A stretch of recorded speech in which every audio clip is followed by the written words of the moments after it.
తెలంగాణలో కాంగ్రెస్ ప్రభుత్వం పరిస్థితి ఆదిలోని హంసపాదం అన్నట్టు తయారైంది. ఏడాది పాలన పూర్తి కాగానే ప్రభుత్వంపై వ్యతిరేకత మొదలైనట్టు కనిపిస్తోంది. గ్రామ సభల్లో అది కొట్టొచ్చినట్లు కనిపించిందని ప్రతిపక్ష పార్టీలు విమర్శించాయి.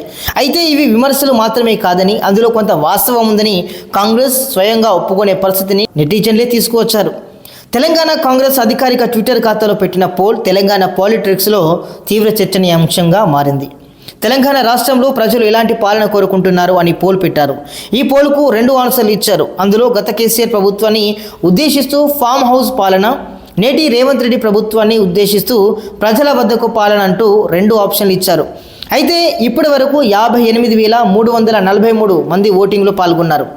అయితే ఇందులో 66.1% మంది ఫామ్ హౌస్ పాలనకు జైకొట్టగా 33.9% మంది కాంగ్రెస్ వైపు ఓటేశారు. ఇందుకు సంబంధించిన స్క్రీన్ షాట్స్ను బీఆర్ఎస్ వైరల్ చేస్తుంది.